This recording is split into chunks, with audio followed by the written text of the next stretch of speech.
आल India Jamiat अहले सुन्नत मुंबई के उपाध्यक्ष मौलाना एजाज अहमद कश्मीरी व रज़ा एकेडमी मुंबई के संस्थापक व ऑल इंडिया सुन्नी जमीयत उलमा के उपाध्यक्ष सईद नूरी पहुंचे बहराइच, जहां उन्होंने महसी पीड़ितों को राहत किट की वितरित और मीडिया के जरिए कही बड़ी बात। उत्तर प्रदेश के जनपद बहराइच के महसी महाराजगंज पीड़ितों की मदद करने के लिए सलारगंज स्थित दारुल उलूम मसूदिया मिसबाहिया पहुंचे मुंबई के सईद नूरी व एजाज अहमद कश्मीरी ने पीड़ितों को राहत किट वितरित की। तो वहीं पत्रकारों से बात करते हुए उन्होंने कई अहम मुद्दों पर अपनी प्रतिक्रिया रखी और कहा कि सरकार वक्फ बिल लाकर ये बताना चाहती है कि जैसे 3 तलाक और दूसरे मामले को लेकर हम घेरने की कोशिश कर रहे हैं, उसी तरह मुसलमानों के हर मजहबी, शरई और सामाजिक मामलात में उनको पीछे करके दूसरे नंबर का शहरी बनाना चाहते हैं। उन्होंने कहा कि साफ साफ संसद में एक बिल लाकर प्रधानमंत्री व गृहमंत्री को ये ऐलान कर देना चाहिए कि हम जो कहते हैं कि सबका साथ, सबका विकास और सबका विश्वास ये कुछ नहीं है और मुसलमान हिंदुस्तान में दूसरे नंबर का शहरी है, हम जैसे कहेंगे वैसे रहना पड़ेगा। इसके अलावा रज़ा एकेडमी मुंबई के संस्थापक व ऑल इंडिया सुन्नी जमीयत उलमा के उपाध्यक्ष सईद नूरी ने कहा कि हम वक्फ बिल का पुरजोर विरोध करते हैं और करते रहेंगे। Mohammad Saeed Noori, Khadim Raza academy. All India Sunni Jamiat Ulama के आप क्या हैं? नायब सदर हूँ मैं ऑल इंडिया सुन्नी जमीयत उलमा का। आज बहराइच आने का क्या मकसद है आपका? गुज़श्ता दिनों महाराजगंज महसी में जो वाक़यात पेश आए थे, उस सिलसिले में इससे पहले भी 30 अक्टूबर को भी हज़रत मौलाना सैयद मोइन अशरफ साहब और मौलाना एजाज कश्मीरी साहब, मौलाना अमानुल्लाह रज़ा साहब के साथ मेरा यहाँ पर आना हुआ। ऑल इंडिया सुन्नी जमीयत उलमा और रज़ा एकेडमी का वफ़द उसने उस वक्त जायज़ा लिया और अब उनकी जो कुछ भी खिदमत करना था वो खिदमत करने के लिए यहाँ पर हम लोग हाज़िर हुए हैं। आपके वफ़द ने मौके पर जाने की कोई कोशिश की थी? हज़रत मौलाना मोइनुद्दीन साहब ने हम लोगों की मुलाकात SP साहिबा से करवाई थी और उनसे इजाज़त तलब की गई थी, तो उन्होंने बताया कि अभी किसी को इजाज़त नहीं दी जा रही है और जब इजाज़त दी जाएगी तो उस वक्त हम आपको अपने इंतज़ाम के साथ वहाँ पर भेजेंगे। अभी 2 रोज़ कबल दूसरे अक्सरियती फ़िरके के कुछ एक तंजीम वहाँ गई है और इमदाद करके आई है और आपको इजाज़त नहीं दिया गया, इस पर क्या कहेंगे आप? देखिए, अभी जब दूसरी मरतबा हम लोग आए हैं तो अभी उन लोगों से, पुलिस वालों से और हुकाम से अभी हमारा राब्ता नहीं हुआ है।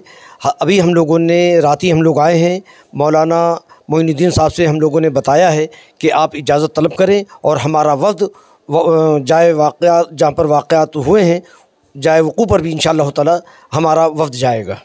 कितने लोगों की कितने मुतासरीन की आज मदद की गई? आज तकरीबन 230 अफराद की मदद की जाएगी और मदद जो है वो शुरू कर दी गई देने के लिए। आपको क्या लगता है कितनों का नुकसान हुआ है और कितने लोग इससे मुतासिर हुए? अभी जो सुन रहे हैं तो उसमें तो सैकड़ों लोगों की रिपोर्ट आ रही है। अभी जब वो डेलीगेशन हमारा वफ़द वहाँ पर जाएगा तो सही मालूमात हासिल होगी कि कितना नुकसान हुआ है और कितने लोग इससे मुतासिर हैं। हज़रत, वहाँ आज भी गिरफ्तारी का सिलसिला जारी है। गुज़िश्ता दिनों एक नौजवान को फिर गिरफ्तार किया गया है और इस गिरफ्तारी से लोग सहमे हुए हैं, इस पर आपका क्या? देखिए, आवाम से खौफ और डर दूर करना चाहिए और ये जो बेजा गिरफ्तारियाँ हो रही हैं, इस गिरफ्तारी को बंद होना चाहिए। इससे न सिर्फ मुकामी अफसरान की बदनामी होगी बल्कि पूरे सूबे की हुक्मरानों की बदनामी होगी कि बेकसूरों को गिरफ़्तार किया जा रहा है और अगर यही सिलसिला जारी रहा तो ज़्यादा बदज़नी और बदगुमानी बढ़ेगी। इससे क्या लगता है कि मामूलात पर ज़िंदगी आएगी या नहीं आएगी अगर ऐसे खौफ व हिरास रहा? देखिए, ज़िंदगी मामूलात पर तो ज़रूर आएगी। मैं समझता हूँ कि अब ये सिलसिला पुलिस की जानिब से और हुक्मरानों की जानिब से रुकेगा और बहुत जल्द हालात मामूल पर आ जाएंगे। यानी पुलिस इस्तेसाल कहीं ना कहीं कर रही है। अभी तक की जो रिपोर्ट है वो यही है कि लोगों के अंदर खौफ है, हिरास है, लोग अपने घरों से हटे हुए हैं। वो सिर्फ अपनी गिरफ्तारी की वजह से ही हटे हुए हैं। लिहाजा आवाम का ये डर और ये खौफ पुलिस का काम है दूर करे।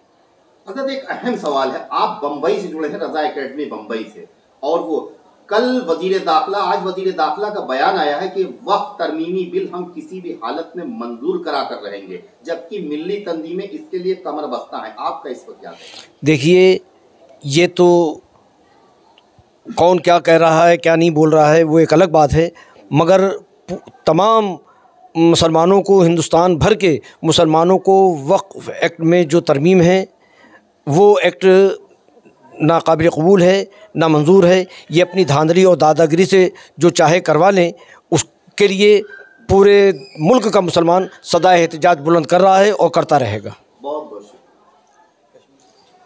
हाँ हज़रत, आपका क्या नाम है? मेरा नाम एजाज़ अहमद कश्मीरी है। आप क्या हैं? मैं ऑल इंडिया जमीयत उलमा अहले सुन्नत मुंबई का नायब सदर हूँ। आज बहराइच आने का क्या मकसद है? कुछ दिनों कबल महासी महाराजगंज में यहाँ पर जो हालात कशीदा हुए थे, उस सिलसिले में हमारा आना हुआ था और उसके बाद जायज़ा लेने के बाद ये सोचा गया कि हम जो यहाँ ताउन कर सकते हैं, लोगों की मदद कर सकते हैं, इमदाद फराहम कर सकते हैं, उसका एहतमाम किया जाए। और उसके बाद आज हम वो तमाम ज़रूरियाती सामान को लेकर जो हम कर सकते थे वो लेकर हम उनकी मदद करने, उनके आंसू पहुँचने यहाँ आए। यानी कि मुतासरीन की इमदाद करने बम्बई से बहराइच आप चल कर आए? देखिए, हम नहीं आए हैं, ये तो मेरे गाजी सरकार ने हम जैसे गुनहगारों को इस काम के लिए बहराइच शरीफ बुला लिया है और हमारी कोई हैसियत नहीं है कि हम कुछ करते, या अल्लाह हमसे काम ले रहा है। यानी मुतासरीन की इमदाद करना अपना एक अच्छा खुश फरीज़ा समझ रहे हैं आप? बिल्कुल, एक किसी भी मुतासरीन की मदद करना ये ईमानी फरीज़ा है, इंसानियत है, ये अच्छे मुसलमान की निशानी है और हर चीज़ से ऊपर उठकर खिदमत खल्क़ करना ये बहुत बड़ा सवाब का काम है। ठीक है हज़रत, यहाँ पे एक बहुत बड़ा सवाल ये उठता है, आपने बड़ी अच्छी बात की कि खिदमत खल्क़ करना बड़ा सवाब का काम है।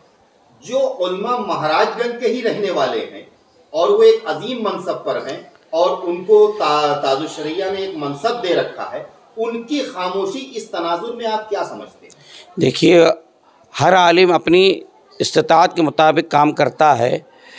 यूपी के हालात, सियासी हालात और समाजी हालात किस तरह के हैं आप बेहतर जानते हैं, तो सारे उलमा उतनी हिम्मत नहीं जुटा पाते या सारी तंजीमें वो हिम्मत नहीं जुटा पाती हैं।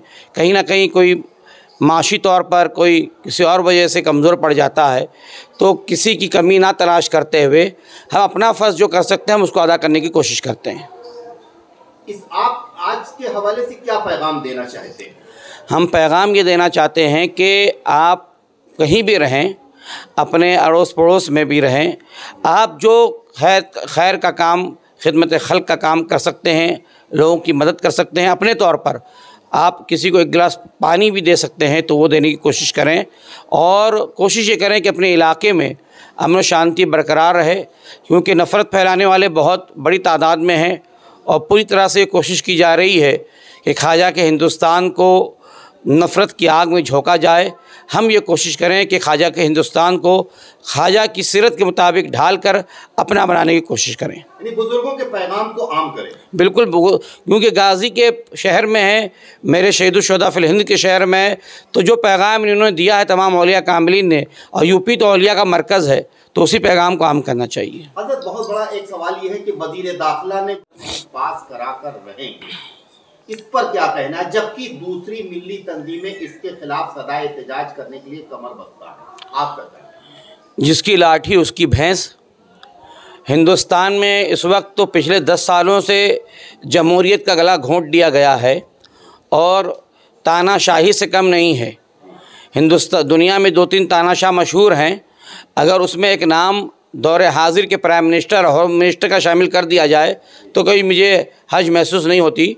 वक्फ बिल लाकर ये बताना चाहते हैं कि मुसलमानों को जैसे 3 तलाक के मसले पर और दूसरे मसाइल पर घेरने की हम कोशिश कर रहे हैं, उसी तरीके से मुसलमानों के हर मज़हबी मामलात में, शरई मामलात में, उनके समाजी मामलात में उनको पिछाड़ कर उनको दूसरे नंबर का शहरी हम साबित करना चाहते हैं। उनका ये नज़रिया है। हम कहते हैं ये साफ साफ पार्लियामेंट में एक बिल लाना चाहिए हमारे होम मिनिस्टर साहब को और मोदी साहब को, और ये डिक्लेयर कर देना चाहिए कि हम जो कहते हैं सबका साथ, सबका विकास और सबका विश्वास, ये कुछ नहीं है।